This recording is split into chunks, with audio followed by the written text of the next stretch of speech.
No ar, radar de notícias. Prestação de serviços. Utilidade pública. Informação. Líder de audiência. Atendendo a comunidade. Radar de notícias. Apresentação Pedro Notaro e Carlos Arnone. Radar de notícias.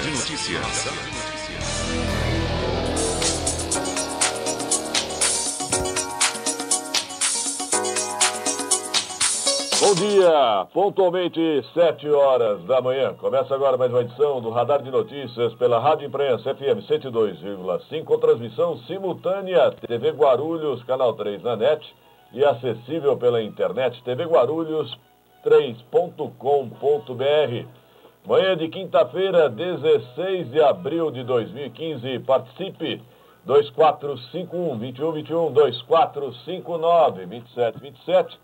Celular vivo do radar, aqui em minhas mãos, mande sua mensagem 99507-6900. Pode ser torpedo, pode ser WhatsApp, 99507-6900. Bom dia, Virgílio Rocha. Bom dia, Pedro Notaro, bom dia, Najara, bom dia a todos. Najara Nogueira, bom dia. Bom dia, Pedro, Virgílio, bom dia a todos. E atenção, ainda hoje deveremos ter a participação do ex-prefeito de Guarulhos, Eloy Pietá.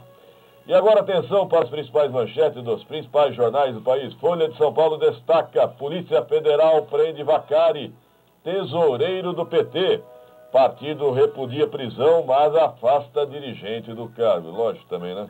Não dá para ser tesoureiro dentro da cadeia. Novo chefe da CBF e parceiro da entidade fizeram negócio atípico. Sabesp quer alta de 22,7% na conta de água em São Paulo. Se não bastasse a energia elétrica, a falta de água, ainda vem um aumento de 22,7%. Eu me pergunto como é que os governantes imaginam que um trabalhador assalariado ele consegue resolver um aumento assim de 23%. É impressionante, né? O Estadão, o Estado de São Paulo destaca: tesoureiro do PT é preso na Lava Jato. Partido anuncia a saída do cargo. Já deveria ter saído há muito tempo, né? Demorou, insistiu. O partido queria que ele saísse, mas ele insistiu. Saiu à força, saiu preso, algemado. Né? Também não havia necessidade de algemar, né? Achei exagero. Centrais fazem ato contra a terceirização e votação é adiada. Dengue lota hospitais privados da capital. Né? Não são só os pobres na periferia, não. Os ricos também na capital, nas zonas, nas regiões, no entorno dos hospitais particulares, as pessoas estão contraindo dengue também. Oposição se une por impeachment. Com a prisão do tesoureiro Vacari, volta ao tema impeachment da presidente Dilma. E os partidos de oposição se unem nesse sentido. Folha Metropolitana, o Jornal de Guarulhos destaca: em 5 minutos, bando rende 30 e rouba 100 mil reais da Unimed. Na verdade, da Unicred, uma cooperativa que funciona dentro do Hospital Unimed. 5 ou 4 pessoas, em 5 minutos, levaram 100 mil reais. Detalhe, foi o segundo assalto em 2 meses. Alguém com informações, não é? Eu mesmo não sabia que havia dinheiro lá. Alguém tem que saber do dinheiro, da disponibilidade. Folha Metropolitana destaca: sem acordo, manutenção de fios segue parada. Parada esparramada pela cidade. Lixo acumula ao lado da escola do Jardim Santa Emília. E construtora deixa 50 famílias na mão.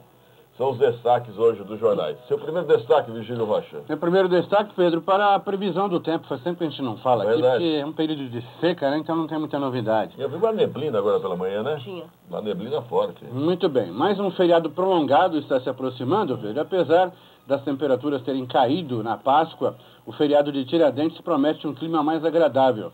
Segundo o site Clima Tempo, amanhã, apesar de nublado, a expectativa é de calor, com mínima de 17 e máxima de 26 graus. Já nos próximos dias, a temperatura deve ficar estável entre 18 e a mínima e máxima de 28. Há previsão de chuva apenas no domingo e na segunda, com pancadas esparsas no período da tarde. E atenção, ontem à noite chegaram informações de que o PSDB estadual teria determinado intervenção no Diretório Municipal dos Tucanos, ou seja, intervenção no Diretório Municipal do PSDB. O vereador Romildo Santos confirmou para mim essa informação e, portanto, o novo presidente interventor seria o agente aposentado, né, da Receita Federal, o Tavares. Tá certo? Fala aí, Najara. Pedro, e ontem aconteceu uma reunião entre a EDP Bandeirantes e a Prefeitura de Guarulhos, referente à manutenção da iluminação pública. Infelizmente, não teve nenhum acordo devido às pendências que a Prefeitura tem com a EDP Bandeirantes. Então, ainda não ficou esse impasse, há um impasse. Quem irá coordenar a manutenção da iluminação pública na cidade? Não temos ainda alguém para nos atender. Ninguém está resolvendo. Na verdade é o seguinte, antigamente era a Bandeirante Energia, aprovaram a taxa de iluminação pública, ainda não está sendo cobrada a taxa, pelo menos eu tenho observado nas contas de energia. Agora a Bandeirante não quer mais se responsabilizar. A Prefeitura parece que não tem estrutura. Então, uma situação complicada. Fica largado, então? Fica tudo largado. Por enquanto. Já vejo aqui pelos bastidores o ex-prefeito Eloy Pietá. Bom dia. Já vamos conversar com o ex-prefeito Pietá. Pois não. E a EDP Bandeirantes, ela ressalta que ainda há solicitações de munícipes devem ser encaminhadas diretamente ao órgão municipal e não para a empresa EDP. Quer dizer, não me aborreçam? Exatamente. A Bandeirante foi sutil. Não me aborreçam, não me encham o saco. É com a Prefeitura? É com a Prefeitura. Qual a Secretaria de Obras? Deve ser, né? Departamento de Iluminação Pública. Por que a taxa não está sendo lançada ainda? Eu gostaria de saber. Se alguém souber, por gentileza, me informe, tá certo? Fala, Virgílio. Pedro, pelo menos 300 pessoas se reuniram para fazer protestos contra o PL 4330, que permite a terceirização de serviços finais, e atingiram o Aeroporto Internacional de Guarulhos e a rodovia Presidente Dutra, na manhã de ontem. Os atos fazem parte do Dia Nacional de Paralisação organizada pela CUT. O ato no aeroporto reuniu aproximadamente 300 pessoas que distribuíram panfletos contra o projeto de terceirização. Será que terceirizaram os manifestantes também, não? Pode ser. Está tudo terceirizando hoje.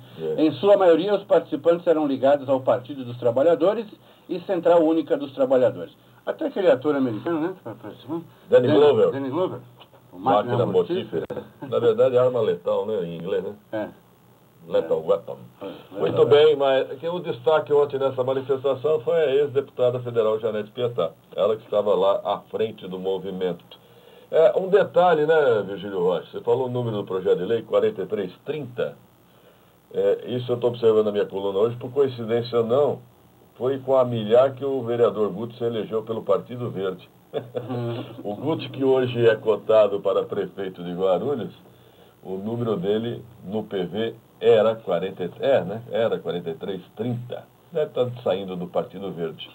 Vamos ao rápido intervalo. Em seguida aqui no estúdio, o ex-prefeito de Guarulhos, Eloy Pietá. Participe, 2451-2121, 2459-2727. Celular vivo do radar, 995076900. E atenção, por favor, agentes de trânsito de Guarulhos, nós temos uma roleta russa aqui perto do estúdio do Radar de Notícias. O cruzamento da rua Cachoeira com a Avenida Timóteo Penteado, semáforos no intermitente amarelo, ou seja, estão piscando no amarelo, está uma roleta russa terrível, horrível. Quando funciona já é perigoso, imagina agora. Então, algum agente de trânsito, por favor, corra para o cruzamento da Timóteo com a rua Cachoeira. 2 minutos. Radar de Notícia. 102,5. Imprensa FM. 7h11, 7h11, Radar de Notícias ao vivo, Rádio Imprensa FM 102,5, TV Guarulhos, Canal 3 na net. Já conosco no estúdio, o ex-prefeito de Guarulhos, Eloy Pietá, do PT. Bom dia, prefeito. Bom dia, Pedro. Bom dia a todos os ouvintes e telespectadores. Obrigado pela presença. Internautas, né? Internautas, tá moderno, hein? Cibernética. Antes de começar a entrevista com o ex-prefeito Pietá, Virgílio Rocha. Então, Pedro, ao menos 4 suspeitos assaltaram na manhã de ontem a agência do banco Unicred, no 3º andar da Unimed, no bairro do Macedo, e foram levados cerca de R$100 mil, segundo a Polícia Militar. Os suspeitos armados com revólveres fugiram em um Chevrolet Celta preto. Segundo um segurança do hospital, o bando, aliás, entrou pela porta da frente de atendimento ao público e rendeu cerca de 30 pessoas até chegar à agência bancária. Os celulares de todos foram roubados. Os assaltantes não usaram capuzes. No local há câmeras de vigilância. O segurança acrescentou que os criminosos agiram com calma e educação. Ainda foram gentis. A única parte boa da notícia é a educação, né? Que bom, né? Impressionante. O resto é tudo tragédia. Né? 30 pessoas, imagina o pânico, deve ser isso, um momento de pavor, né? É assustador, né? Agora, o segundo assalto em 2 meses, alguém está passando informações. É evidente isso. Cabe à Polícia Civil investigar, né? É pena que a Polícia Civil em São Paulo, ou no Brasil, como queira, investiga muito pouco, né? O índice de resoluções é muito baixo, lamentavelmente. Tá certo? Bom, ex-prefeito Pietá, o senhor está aqui convidado, nós queremos saber como é que estão as movimentações dentro do Partido dos Trabalhadores. Dizem até que o senhor estaria esperando um resultado para ser aclamado candidato a prefeito. O que há em torno de tudo isso? Pois é, Pedro, é o seguinte, o Brasil foi atingido bastante pela crise internacional, né? Dá para ver as grandes dificuldades que tem o governo federal hoje.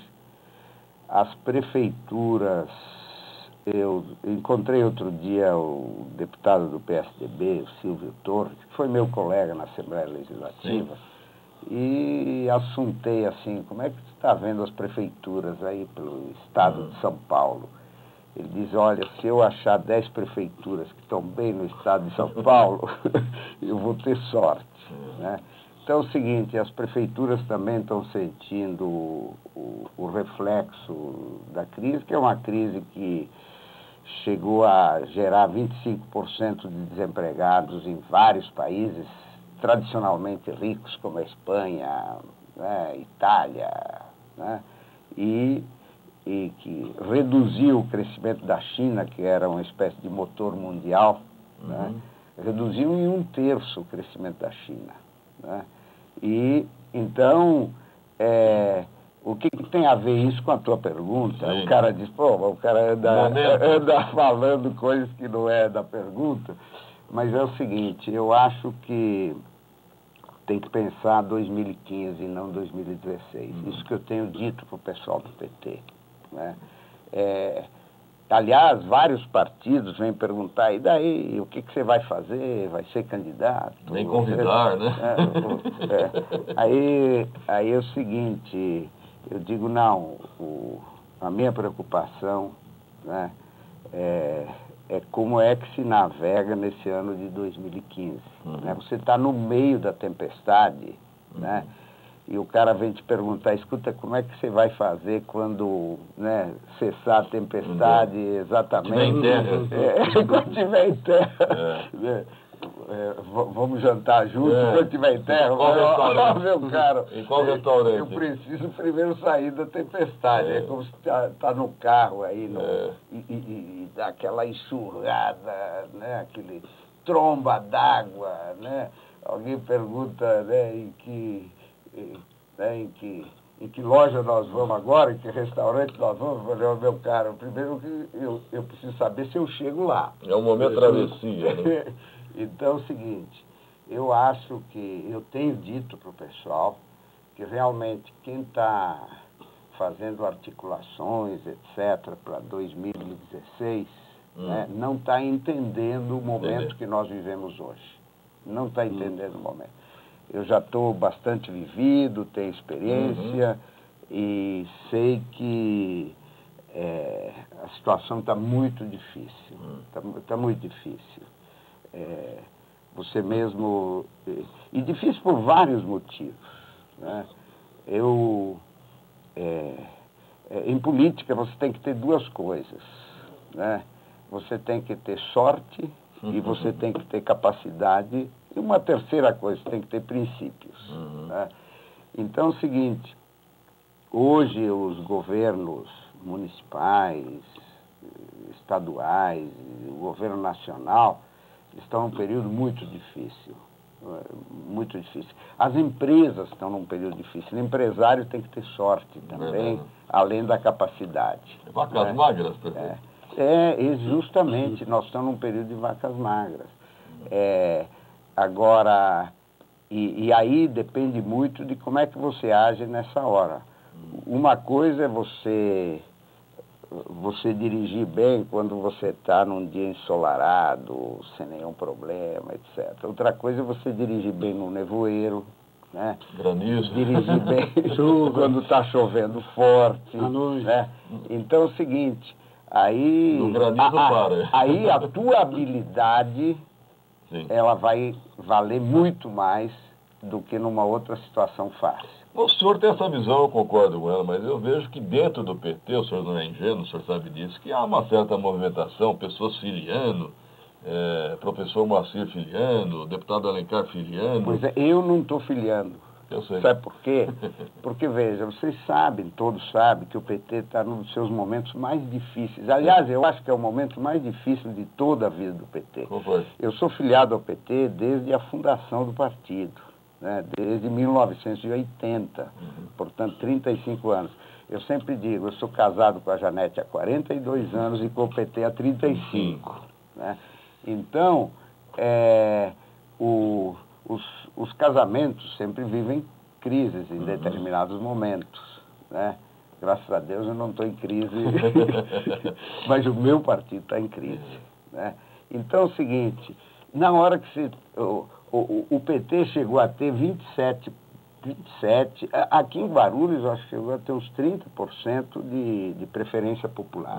E no Brasil chegou a 25, 27%, né? O que é sempre foi o partido de maior preferência, né? Hoje está em 12%, né?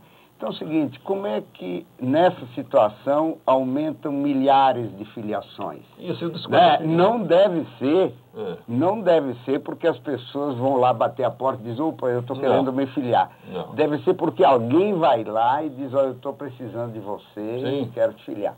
Então é o seguinte, eu não estou fazendo isso, não acho certo fazer isso. Concordo. Não acho certo fazer isso, né? Então, é uma disputa que não é correta, né? E, portanto, eu não me meto nela. Né? Agora, o senhor chegou a prefeito em 2000, o PT tinha cerca de 3 mil filiados. Eu acho que eram uns 4 mil. Não. Tudo bem, mas é por aí. Por aí. Hoje passamos de 20 mil? Tá em torno. Isso não desqualifica o partido, prefeito? Não, veja o seguinte, em princípio, se você olhar teoricamente, um partido que tinha, por exemplo, chegava a ter 25% de preferência, 1/4% de preferência dos eleitores, né? Guarulhos tem mais de 800 mil eleitores, 850, deve ser 870 mil agora, né? E quanto é 1/4 de 800 mil? É 200 mil. Então é o seguinte, em tese, né, se você chegou a ter 200 mil simpatizantes, não é muito ter 20 mil filiados, em tese, né? Mas acontece o seguinte, as pessoas simpatizam, mas normalmente não gostam de se filiar a partidos, né? Porque você se filia, você passa a ter obrigações e tal. O cara prefere ter a liberdade de gostar e não... É tipo torcida para um time de futebol, né? Você não precisa se inscrever na Gaviões da Fiel para torcer para o Corinthians, ou na Mancha Verde para torcer para o Palmeiras, né? Como é que é a do São Paulo? Independente? Torcida independente. O senhor é colorado, mas não é né? muito conhecida como a torcida independente, né? Não é? Independente. Bom, Leões da Fabulosa. Aí é da Portuguesa. E do Santos, como é que é? Do Santos Agora você me pegou, só o Roberto Samuel sabia. Mas, enfim, é o seguinte, o cara não se inscreve numa torcida organizada, não quer dizer que ele não deixa de gostar do time dele, né? Ele prefere não ter o compromisso de ir no jogo, pôr a camiseta do time, ficar lá fazendo todo mundo o mesmo gesto ao mesmo tempo. Entendi. Bom, prefeito, eu quero aproveitar a sua participação. Há uma dívida do SAI com a Sabesp. Isso remete quando o senhor assumiu a prefeitura. Eu me lembro quando o senhor assumiu em 2001, O senhor começou a pagar a Sabesp, não é isso, em dia, mas o senhor falou que iria discutir a dívida passada dos governos anteriores. E, ao mesmo tempo, parece que aí houve um início de discussão de valores cobrados pela Sabesp. Está tudo certo o que você está dizendo. Então, por favor, pode esclarecer melhor? Você é bem informado. Não, veja o seguinte, quando eu assumi, né, tinha uma dívida grande, né, do SAI com a Sabesp, de períodos anteriores e tal. Procuramos renegociar essa dívida com a Sabesp, né?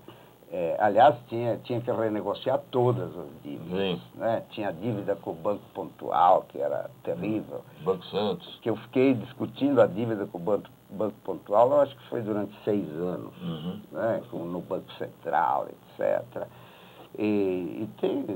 Então, veja, no caso do SAAI, né, o que a gente procurou fazer? Procurou pagar, então, a conta d'água em dia, mas em que valor? A Sabesp estava nos cobrando um valor excessivo, né, da conta d'água. Então, nós fomos discutir na Justiça, né, o valor da conta. Nós pagávamos a Sabesp o valor que nós achávamos justo. E discutíamos o restante.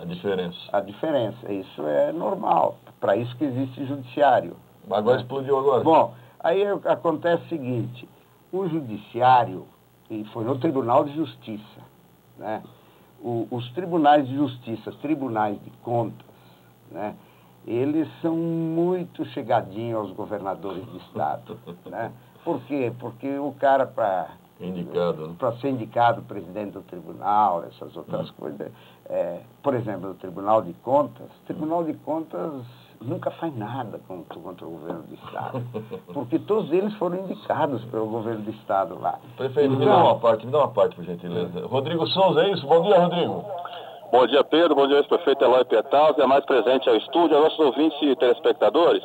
Ô, Pedro, você abriu o programa hoje falando sobre esse impasse entre a Prefeitura e a EDP Bandeirantes. Eu estou aqui na Rua Granito, na Vila União. Os moradores aqui estão sofrendo na pele esse problema, Pedro. O que acontece? Essa rua, ela era de terra e há cerca de mais ou menos uns 6 meses atrás ela foi asfaltada. Só que a empresa que fez o serviço, Pedro, ela deixou postes de energia no meio da rua. É uma situação assim meio que surreal, se contar a pessoa não acredita, mas eu estou aqui vendo, é uma situação realmente incrível, postes de luz no meio da rua. Eu conversei com alguns moradores aqui, eles falaram que já procuraram a prefeitura fala que o problema é da EDP, foram até a EDP fala que o problema é da prefeitura, eles não sabem quem recorrer mais, Pedro.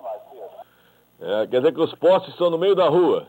Os postes estão literalmente no meio da rua mesmo, passam muitos ônibus aqui, é um local muito movimentado, gera até algumas situações de perigo, Pedro. Segundo alguns moradores, recentemente já teve acidentes aqui, principalmente à noite, quando falta energia. Pessoas que não conhecem a região acabam vindo em alta velocidade, quando se deparam com o poste aqui no meio da rua, tentam desviar e acaba causando acidente. Segundo eles estão se organizando para prepararem um abaixo-assinado para irem até a prefeitura para tentarem resolver esse problema. Ok, Rodrigo, mais alguma informação?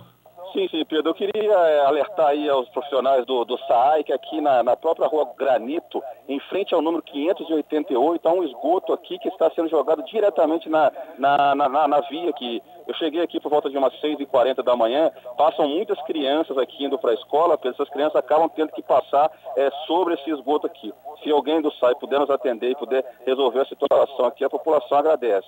Ok, Rodrigo Souza, obrigado pela participação. Voltamos aqui no estúdio com o ex-prefeito Pietá, falando sobre a dívida do SAAI com a Sabesp. Então veja o seguinte, Pedro, aí o tribunal, o judiciário, né, e o Tribunal de Justiça paulista, claro, terminaram dando razão para o governo do Estado. Eles são chegadinhos ao governo do Estado, né? Tanto que o presidente do Tribunal de Justiça, outro dia, foi muito injusto com a cidade de Guarulhos, né? Numa declaração dele no julgamento sobre a constitucionalidade ou não de Guarulhos gerir o sistema de tratamento de esgotos, a PPP. A chamada PPP, né? Você notou que foi 14-11, quer dizer, pelo menos 11 desembargadores dos 25 do órgão especial, que são os bambambam do Tribunal de Justiça, né? Consideraram que havia uma razão para o município de Guarulhos. Mas aí o SAI perdeu essa disputa e virou um precatório judicial, quer dizer, uma ordem judicial de pagamento absurda. Né? O prefeito Almeida então, não herdou uma bomba relógio, prefeito? Isso que eu estou achando. Não, porque culminou agora no mandato dele, né? Então... Mas a prefeitura é o seguinte, você então, se naquela época dissesse, tá, tudo bem, o Sabesp, nós vamos pagar tudo que vocês querem, né? O Parque Continental estaria sem água hoje, o Cabo Sul estaria sem água hoje, o Bom Sucesso estaria sem água, aquela crise violenta de falta d'água na região de São João, do Santos Dumont, estaria sem água. Por quê? Porque o SAI teria que pagar dívidas anteriores e não teria nenhum dinheiro para investir, fica só pagando a Sabesp. É uma opção social, então. Você tinha... quando eu assumi, o pessoal queimava pneu por falta d'água. Né? E veja, e a Sabesp tinha também culpa nisso? Em princípio, sim, porque é como o seguinte, se faltasse óleo de soja aqui em Guarulhos, alguém podia dizer, pô, mas por que está faltando óleo de soja? Guarulhos não é produtor de soja, né? Muito menos de óleo de soja. Então é o seguinte, nós importamos né, dos outros municípios, dos outros estados, a soja, né, para ter o óleo de soja. A água também nós importamos. Nós importamos da Sabesp. Né? Apenas 13% da água é produzida aqui. Nós fizemos um esforço de produzir água aqui. Nós reativamos a represa do Cabo Sul, que estava desativada havia muito tempo, né? E fizemos também uma série de outras medidas de setorizar o abastecimento de cada região para poder distribuir melhor a água na cidade e tal. Então, o que acontecia é que tinha bairros que tinham água sempre e tinha bairros que demorava 15 dias para ter água. Então, quando você administra, você tem que fazer opções. Eu digo, tudo bem, Sabesp, você está me explorando, eu vou te pagar o que você está me explorando no preço extorsivo que você está me fazendo. E vou deixar o povo 15 dias sem água. Quando você administra, você tem que fazer opções. É isso. É como na guerra, né? Na guerra, o general, ele tem que tomar atitudes. Ele não pode ficar só na defensiva. Né? Então, essa questão, eu acho que é uma injustiça com o município de Guarulhos. Aliás, a Sabesp faz várias injustiças com o município de Guarulhos. Por exemplo, o governador diz que não tem racionamento de água, mas para Guarulhos tem. Eles diminuíram praticamente uns 10% a 15% do abastecimento de água para a cidade de Guarulhos. Então, quer dizer, aqueles de quem compramos água, é como se os fornecedores de óleo de soja, né, dissessem o seguinte, nós vamos reduzir 15% né, o fornecimento para vocês aí. Né? E aí você não tem como vender o óleo de soja. Você não tem como vender a água porque eles te deixaram. Agora, o que o senhor acha? Tem que tentar um recurso jurídico? Eu acho o seguinte, o judiciário, eu sempre tenho dito, o judiciário é um setor extremamente burocrático e sem coração. Né? É impossível. O judiciário, às vezes, olha porque isso vem da própria natureza do judiciário. O juiz singular, né, ele tem um processo lá na mesa dele, né, e ele vai julgar aquele processo. Né? Como fez um juiz aqui da Vara da Infância e da Juventude, outro dia, dizendo a prefeitura tem que pagar 400 milhões de reais, né, porque não aplicou lá na década de 1990, né, tudo que devia aplicar em educação. Quer dizer, eles vêm cobrar em 2015, né, o que... É parecido com esse negócio do SAI. Né? Mas é o seguinte, eles não analisam o que significa 400 milhões de reais para uma prefeitura, né, que tem tantos compromissos para cumprir. Né? Como eles não avaliam o que significa 1 bilhão de reais para o SAI. Né? Então, eles olham o processo... friamente... E destacado do conjunto da realidade, é muito fácil o juiz chegar e dizer para a prefeitura, olha, você tem que comprar o remédio para essa pessoa que entrou aqui no judiciário, importar lá dos Estados Unidos, né? E pagar 300 mil reais por essa partida de remédio, etc. Ele não olha o seguinte, tudo bem, e como é que isso repercute no remédio que é dado para todo mundo na Secretaria da Saúde, né? Então, o judiciário olha uma coisa individualmente e não olha o todo. E o Ministério Público tem esse defeito também. Por exemplo, o que faz, às vezes, o Ministério Público? Quando eu assumi, o judiciário estava lá com uma ordem de despejo de 1.485 famílias na Ponte Alta. E o juiz veio me dizer o seguinte, olha, o senhor tem que despejar. Eu digo, mas o que eu faço, doutor? Acabo de assumir, o que eu faço com 1.485 famílias? Vou levar para minha casa, que tem 2 quartos?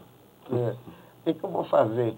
Então, o Judiciário e o Ministério Público, eles às vezes olham a letra fria do processo, né? E não vão lá viver a realidade. E te dizem o seguinte, faça isso, mas não te dizem como fazer. Né? Porque se ele dissesse, não, tudo bem, você tem que tirar 1.485 famílias, eu vou te arranjar verba, né, no governo federal, né? E para isso, então, vai desapropriar um terreno e eu vou tirar aqui dos depósitos judiciais para você pagar o terreno. Aí você vai fazer as construções, vai fazer escola, vai fazer não sei o quê, não sei o quê. Se ele me der a solução, mas não, ele chega e simplesmente diz, você tem que tirar 1.485 famílias. Aí o judiciário diz agora para o SAI, você tem que pagar R$1 bilhão. Você sabe quanto o SAI arrecada por mês? 25 milhões. Eles falam em 2 bilhões e 300 milhões de reais. 2,3 bilhões. Para o judiciário não tem limite. Não tem limite, porque eles não administram. O senhor acredita numa parceria com a Sabesp para solucionar isso, não? Passando o esgoto? Eu acho que sim. Todo problema, né? Alguém diz aquele velho ditado, né? Se não tem solução, solucionado está. Remediado está. Mas não pode. É remediado? Se não tem remédio, remediado está. Pois é. Mas, no caso, como se trata de algo seríssimo, que é o abastecimento de água, a gente não pode ficar, né, citando esse ditado, né? Então a gente retira isso. Não, eu gosto de correr o risco de... Então, eu me lembro que o De Carlos não terminou o governo dele, houve uma intervenção. Não, né? Então é o seguinte, é claro que se você é colocado numa determinada situação, né, você tem que resolvê-la dentro das condições que são colocadas. Né? É como o seguinte, se a pessoa que foi assaltada ali na Unimed, né, ela não queria essa situação, evidentemente, né, mas ela vai ter que se portar na situação conforme a circunstância. Então, eu acho que o caso vai ter que ter mesmo negociação com a Sabesp para chegar a algum resultado. Né? Mas como faz 6 anos e meio quase que eu estou fora da prefeitura, né? E não tenho interferência nas coisas da prefeitura, então, até agora ninguém me consultou a respeito. Portanto, não vou dar opinião aqui através do radar. E como é que o senhor está avaliando a administração do prefeito Almeida? Como cidadão, então? Não, vejo é cidadão mesmo. Hoje eu sou... Às vezes eu encontro pessoas que dizem o seguinte, Eloy, você pode me ajudar a solucionar esse problema, né? Lá do meu bairro. Né? Eu digo para ele, meu caro, você está falando com um cidadão normal aí. Né? Geralmente as pessoas pedem um favor pessoal, não para o bairro, né? Tem os pessoais também, claro. Bom. Tem muito na política isso, do favor pessoal. Mas como é que o senhor avalia? Então, sim, mas aí eu digo para o pessoal, olha, eu não tenho interferência, né? Não tenho cargos, não tenho, né, função, não tenho papel, não tenho... Há controvérsia. Dizem que o seu grupo político ocupa espaço na administração. Olha, é o seguinte, eu diria que boa parte, a maioria dos que estão na administração seriam quase filhos do meu tempo, né? Em que eu fui prefeito. Né? Isso, então, não significa... E todo prefeito, ou governador, ou presidente, ele sempre tem que olhar o seguinte, né? Eu vou escolher aqui entre meus auxiliares por razões técnicas e por razões políticas, né? Então, se tem gente que por exemplo, o Carlos Derman do seu grupo político. É muito chegado. Mas quando ele foi candidato a vice, eu dizia o pessoal do PT, o vice tem que ser de outro partido. Já na sua eleição o senhor dizia isso, né? Em 2000. O senhor tentou, né? Tentei, tanto que eu tentei Luiz Roberto Mesquita, tentei outras figuras. Então é o seguinte, mas o fato dele ter sido escolhido para ser vice-prefeito, né, não foi uma indicação, decisão minha, foi uma decisão do outro lado, dizendo, já que nós ganhamos a prévia, porque a minha candidata era a Eneide, que era vice-prefeita, né, para minha sucessão. Então disseram, já que nós ganhamos a prévia, vamos fazer um gesto, né, de aproximação com o pessoal que perdeu, né? Então, eu diria que foi uma decisão do outro lado. Então, o outro lado, sendo inteligente, toma boas decisões, mas não são indicações minhas.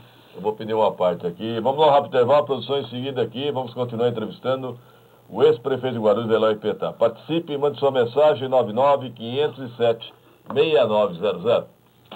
Radar de notícia. 102,5. Imprensa FM. 7 horas e 41 minutos, 7h41, Radar de Notícia ao vivo, aqui conosco no estúdio, o ex-prefeito de Guarulhos, Eloy Petá. Mande sua mensagem, 99507-6900. Algumas já chegando. Mário Machado mandou um bom dia para o senhor, professor. Acho que lembra da época que o senhor era professor. Já faz tempo. Tem uma pergunta interessante aqui. Quem é que mandou? O Silvio da Vila Dinamarca. Ele pergunta, prefeito, não é melhor já passar a entregar o SAI direto para a Sabesp? Para ter o mesmo problema do abastecimento de água que está tendo, né? Porque a Sabesp errou bastante em não prever os problemas da crise. Na Grande São Paulo. Na Grande São Paulo, a Cantareira, que abastece nossa região aqui, além do Alto Tietê, Cantareira está agora, no período de chuvas, com 15% da sua capacidade, né? Então, significa que faltam aí para Cantareira 85% da água que deveria ter para enfrentar o período da estiagem. Mas algumas cidades já devolveram o serviço autônomo, né? É claro, porque é o seguinte, a coisa mais fácil numa crise é você dizer tó a dívida. Fica. Então é o seguinte... Mas o senhor é contra essa solução? Não, eu acho o seguinte, tem que ter uma negociação forte entre a Prefeitura e a Sabesp, né? Inclusive onde você coloque metas, compromissos, etc., de ambas as partes, né? Porque a essa altura, talvez nem a Sabesp interesse, né? Porque a Sabesp está com uma crise muito forte. E vou dizer uma coisa, tinha o pessoal reclamando aqui da Bandeirantes. A Bandeirantes é uma empresa privada. Né? É um feudo, né? Para quem a privatização passou a distribuição da energia elétrica. Né? A Sabesp é semi-privada. A Sabesp paga lucro para os seus acionistas. O que é errado. Né? E, portanto, ela age no mercado, né? Ela age com a ideia do lucro, e o SAI não lucra, o SAI não age com a ideia do lucro, o SAI é uma autarquia completamente pública. Então é uma discussão toda, nós vamos passar uma autarquia completamente pública para os acionistas de uma empresa semi-privada e semi-pública. Eu particularmente sou contra, porque vai tentar fazer uma reclamação na Sabesp, você vai ver como é que você vai ser atendido. Bom, o jornalista Valdir Carleto, obrigado Carleto pela mensagem aqui, pela informação, ele disse que a taxa de iluminação pública já começou a ser cobrada sim.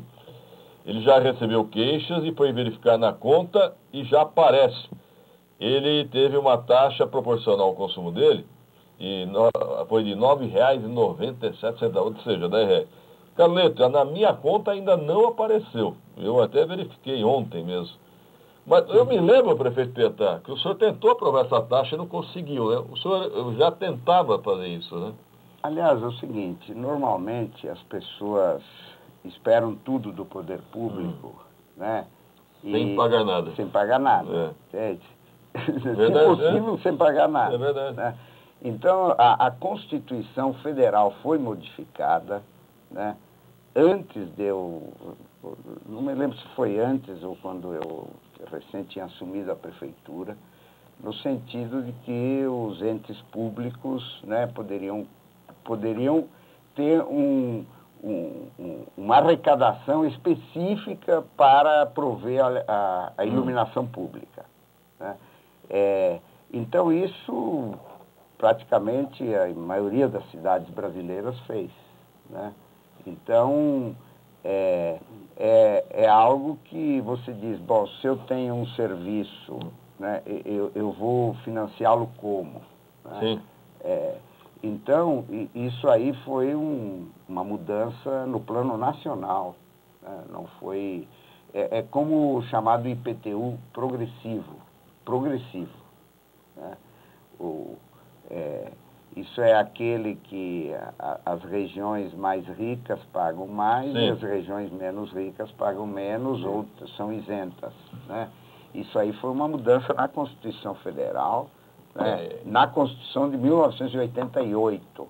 Então, qual é hoje o grande problema da área da saúde? Né? As pessoas se queixam muito, o que mais queixam é do sistema público de saúde. Né? É que a Constituição de 88 disse, bem, agora a saúde é universal, né? Gratuita e universal. Maravilhosa na teoria. Quer dizer, maravilhoso na teoria. Quer dizer, você que é motoqueiro, você pode andar sem capacete, se quebrar todo, né? Desrespeitar o semáforo, né? E porque a saúde é pública, gratuita e universal. Uhum. Né? Ou você pode beber o quanto quiser, estragar o teu fígado, que a saúde é gratuita, pública e universal. Né? Então é o seguinte, ou você pode se drogar, né, se destruir com o crack, que a saúde é pública, gratuita e universal. Só que a Constituição não disse como é que paga isso. Uhum. Né? Que fonte de recursos você consegue atender 200 milhões de brasileiros. Porque mesmo os mais ricos usam a saúde pública. A hora que o cara for atropelado não, tiver um desastre na Via Dutra, né, os caras vão levar ele para o plano de saúde do Albert Einstein, né, ou vão primeiro passar no HMU de Guarulhos aqui para tentar salvar o cara. Né? E aqui é o público gratuito e universal. Então, a Constituição não viu isso. Então, uma coisa que tem que discutir muito com a sociedade é o seguinte, não basta querer que as coisas sejam feitas. É preciso dizer como é que elas são pagas. Eu sempre digo, é como nas famílias. Né? Se o cara diz, não, estou morando aqui num apartamento de 2 quartos, eu vou para um de 4 quartos, né? Com 3 garagens. Varanda gourmet. Bom, esse ano vou viajar para Miami, né, lá para Orlando, para ver o negócio lá da Disneylândia, não sei o quê, e vou pôr minha filha numa faculdade de medicina paga, não sei o quê, papá. Aí a mulher pergunta, escuta, mas nós temos dinheiro para isso? Né? Então é o seguinte, o poder público, uma grande discussão que é preciso para a sociedade, é o seguinte, não basta querer que as coisas sejam feitas. Né? É preciso ver como é que você financia aquilo que é feito. Mas, normalmente, a sociedade ela não entra no detalhe disso e avalia os governos o seguinte, se eles se saem bem, né, eles são bons. Né? Se eles não se saem bem, né, eles são ruins, mas não avalia como é que está o momento conjuntural do ponto de vista da economia, etc. Então, eu acho que uma das coisas que desmerece a política é as pessoas não dialogarem com muita clareza sobre as coisas. Bom, prefeito, o Virgílio quer falar lá sobre esporte? Sim, tem uma pergunta sobre a área esportiva da cidade, Eloy. A cidade já foi conhecida como a capital nacional do esporte, foi forte no basquete, no handebol, no futebol de salão, atletismo, voleibol. Isso. E hoje, né, nós vemos a situação, por exemplo, do João do Pulo, está abandonado. O Fioravante Ervolino, que não está sendo utilizado para prática esportiva. O Tomeuzão também. Como é que o senhor vê essa situação como cidadão? Eu vou emendar a pergunta, prefeito. Muitos dizem que começou a degringolar na sua gestão quando o senhor entregou a Secretaria de Esportes para o PCdoB.